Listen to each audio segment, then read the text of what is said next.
Hello, my dear friends. I'm so glad you're here with me today. I'm 80 years old now, and I've seen and experienced quite a lot in my lifetime. But let me tell you something. I wish I'd realized earlier. As we age, our bodies change, and what worked for us in our 30s, 40s, or even 60s doesn't necessarily work the same way after 70. Let me share a little story with you. When I turned 70, I thought the key to staying healthy was to push myself harder. I'd watch younger people jogging past me in the park or lifting heavy weights in the gym, and I thought, if they can do it, why can't I? So I started exercising more, running longer distances, lifting heavier weights, and joining fitness classes that honestly left me feeling more exhausted than energized. I thought I was doing what was best for my health. But, oh, was I wrong. One day, while trying to keep up with a fitness routine that wasn't right for my age, my back gave out. I remember the pain vividly, but what hurt even more was the frustration. I sat there thinking, I'm doing everything I'm supposed to. Why is my body letting me down? It was a wake-up call, one I'm thankful for today. You see, our bodies after 70 are like a wise old tree. They're strong, they've weathered storms, but they need a gentler touch to keep thriving. That moment taught me that it's not about doing more. It's about doing what's right for the stage of life we're in. That's why I wanted to share this video with you today. If you're over 70, I want you to stop thinking you need to keep up with the exercise routines of your younger days. It's time to shift focus and take care of your body in a smarter, gentler way. Instead of overexerting yourself, there are 6 things you can do to stay healthy, happy, and active without pushing yourself too hard. Trust me, these small changes made all the difference in my life. I've never felt more balanced, more at peace with my body, and more in tune with what it really needs. Let me walk you through them. After that back injury, I found myself stuck in a loop of frustration. I had always believed that movement was the key to a long, healthy life, and suddenly, my body was telling me otherwise. But I wasn't ready to sit around and let time take its toll on me. So, I started searching for something different, something that would keep me active without leaving me sore and exhausted. That's when I stumbled upon Tai Chi. Now, I'll be honest with you, I was skeptical at first. A friend of mine, who was a couple of years older, invited me to a Tai Chi class in the park. I watched as a group of people, some even in their 80s and 90s, moved slowly and gracefully, almost like they were floating. It looked too simple to be effective. I thought, come on, this can't be real exercise. But my friend, who always had a knowing smile, nudged me and said, just try it once, trust me. So I did. And that first session changed everything. I started moving in ways I hadn't moved in years. The slow, controlled motions made me feel light, almost effortless, but at the same time, I could feel my muscles engaging, my joints loosening up, and my breathing deepening. There was no strain, no pressure, just a gentle flowing rhythm that made my body feel alive. After a few weeks of practice, I noticed something incredible. The stiffness in my legs that I used to wake up with every morning, gone. The occasional dizziness I felt when standing up too quickly, almost non-existent. My balance improved, my posture straightened, and best of all, I wasn't constantly sore or tired anymore. It made me realize something important. After 70, exercise isn't about pushing limits anymore. It's about maintaining what we have, keeping our bodies fluid and functional without unnecessary strain. Whether it's Tai Chi, yoga, or even a simple 20-minute walk, the key is to move gently, with awareness and care. I see so many people our age forcing themselves into intense workouts because they think they have to. But the truth is, our bodies thrive when we treat them with kindness. Slow, intentional movement isn't weakness, it's wisdom. And once you embrace that, you'll start feeling younger, not older. A few years ago, my grandson ran up to me, arms wide open, asking me to pick him up. Without thinking, I bent down to lift him, just like I used to when he was younger. But something unexpected happened. My arms trembled, my back felt weak, and I barely managed to hold him for a few seconds before setting him down. He laughed, thinking I was just playing with him, but deep inside, I felt something shift. That moment stuck with me. I had always been the strong one in my family, the one who carried the grocery bags with ease, lifted heavy furniture when needed, and never thought twice about simple physical tasks. But suddenly, my body was reminding me that strength isn't something we can take for granted, especially as we age. I knew I had to make a change, but I wasn't about to go back to lifting heavy weights like I did in my younger days. I needed something smarter, something that would strengthen my muscles and bones without putting me at risk of injury. That's when I discovered resistance bands and bodyweight exercises. At first, it felt strange. How could something as simple as pushing against a rubber band actually help me? But the more I did it, the more I noticed the difference. My grip got stronger, my back pain lessened, and most importantly, I felt more confident in my body again. Instead of dreading simple tasks, I started feeling capable, as if I had regained a part of myself that I thought was slipping away. One of the biggest lessons I learned is that after 70, we're not training for a marathon or a bodybuilding competition. We're training for life. We're training to be able to carry our grandchildren, to get out of a chair without struggling, to climb stairs without fear of falling. That's what real strength means at our age. And let's not forget our bones. Osteoporosis and joint issues are common, but they don't have to define our lives. Simple exercises like leg raises, light squats, and even water aerobics can keep our bones strong without putting unnecessary pressure on them. So, if you've been feeling weaker lately, don't ignore it. You don't need to lift heavy weights or push yourself to exhaustion. Just a few minutes a day of gentle strength training can make all the difference.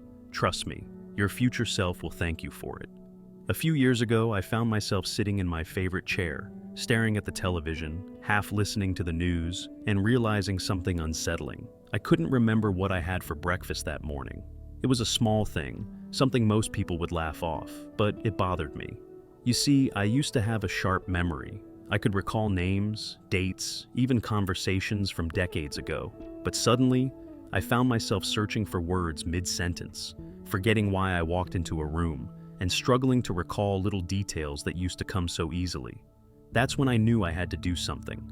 Not for my body this time, but for my mind. Around the same time, my neighbor, a retired professor, invited me over for a game of chess. I had never played before, but he assured me it was easy to learn. The first few games were a disaster. I kept forgetting the rules, making silly moves, and losing within minutes. But something interesting happened. With each game, my mind felt more awake, more engaged. It was like exercising a muscle I had neglected for years. That's when it hit me. Just like our bodies need movement, our brains need stimulation. And if we don't challenge them, they start slowing down. So, I made a promise to myself. I would do something every day to keep my brain active. I started with chess, but then I moved on to crossword puzzles, reading books, and even trying to learn how to use my smartphone properly, which, let me tell you, was a challenge in itself. The more I engaged my brain, the sharper I felt. My memory improved, I could hold conversations without losing my train of thought, and I even started remembering small details again, like what I had for breakfast. Many of us don't realize that mental exercise is just as important as physical exercise. Reading, writing, playing strategy games, or even learning a new skill can keep our minds young. The key is to keep challenging yourself, even in small ways. So, if you've ever walked into a room and forgotten why, or if you've struggled to recall a name that used to come easily, don't panic. It's just your brain asking for a little workout. Give it something to chew on every day, and trust me, you'll feel more alive than ever. I have a confession to make. Until a few years ago, I never gave much thought to what I ate. I ate whatever was convenient, whatever tasted good, and often in portions far larger than I needed. My younger self had the energy to burn it off, but as I got older, I noticed how different foods started affecting me. Heavy meals left me sluggish, processed snacks upset my stomach, and I felt constantly bloated and tired. Everything changed when I started gardening. It wasn't even my idea, it was my wife's. She handed me a packet of spinach seeds one day and said, "Why don't you try growing something?" At first I laughed it off. I didn't think I had the patience or the skill to grow anything, but to humor her, I planted those seeds in a little patch of soil in the backyard. Watching those tiny seeds sprout and grow into lush green plants was nothing short of magical. I started adding fresh spinach to my meals, and soon I was growing tomatoes, carrots, and herbs. The flavors were unlike anything I'd ever tasted, vibrant, rich, and full of life. Eating food I had grown with my own hands gave me a sense of connection to what I was putting in my body, and for the first time, I truly understood the phrase, "You are what you eat." Slowly, I started shifting my diet. Instead of processed, pre-packaged meals, I focused on fresh fruits, vegetables, whole grains, and lean proteins. I didn't just feel lighter, I felt more energetic and alert. Even my digestion improved, and I no longer needed those antacid tablets I used to rely on. But it wasn't just about eating better, it was about eating smarter. I started paying attention to portion sizes, listening to my body, and eating mindfully. I realized I didn't need to pile my plate high or eat until I was stuffed. Smaller, balanced meals were enough to keep me satisfied and energized throughout the day. I also learned the importance of staying hydrated. As we age, we sometimes forget to drink enough water, and dehydration can sneak up on us, making us feel tired or dizzy. Now, I always keep a glass of water nearby, sipping throughout the day. Eating well doesn't have to be complicated or expensive. Sometimes, it's as simple as adding a few fresh vegetables to your meals or drinking an extra glass of water. Trust me, these small changes can make a big difference in how you feel, inside and out. A few years ago, I found myself sitting alone at my dining table, staring at my cup of tea. The house was quiet, too quiet. My children had their own busy lives, my old colleagues had retired and moved away, and many of my childhood friends, well, they were no longer around. I had never been the type to feel lonely, but at that moment, I realized something important. It wasn't just my body that needed care, it was my heart and soul too. Without meaningful conversations, shared laughter, and the warmth of human connection, life can start to feel empty, no matter how physically healthy you are. That's when I decided to do something about it. Instead of waiting for someone to call me, I picked up the phone myself.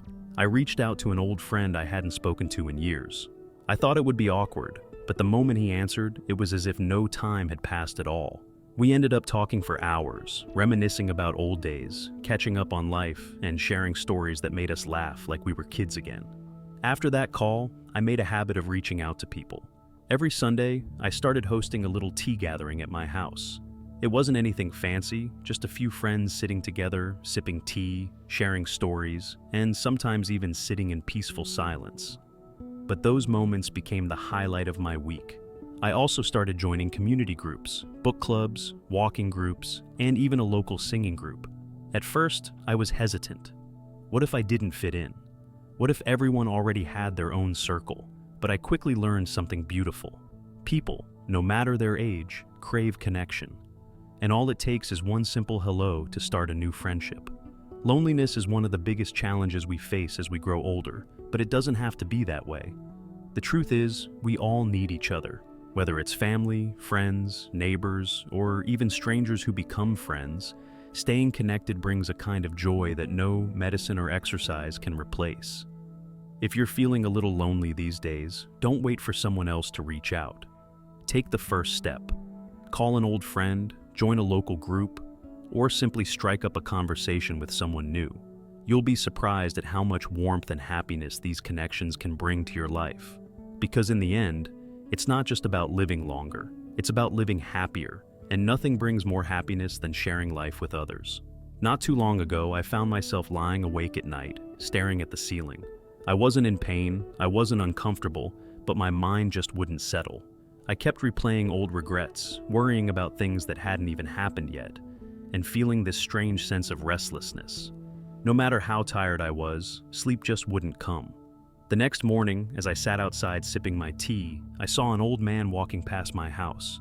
He had a peaceful, content look on his face, as if he had figured something out that the rest of us hadn't. I had seen him before. He always carried a small notebook and a pen. That day, curiosity got the best of me, and I called out to him. "What do you write in that notebook every day?" I asked. He smiled and said, "I write down 3 things I'm grateful for."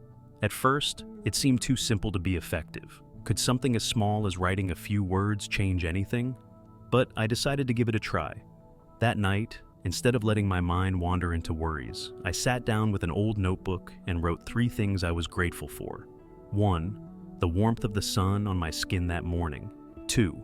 A phone call from my grandson, just to say hello. 3.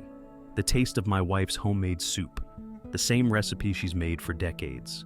It felt silly at first, but something strange happened. As I wrote those words, I felt lighter. I started noticing more good things throughout the day, small moments I would have otherwise overlooked. Over time, this simple habit changed my entire perspective. Instead of focusing on what I had lost with age, I started appreciating what I still had. I began to realize that happiness isn't found in big accomplishments or perfect health. It's in the little joys of everyday life.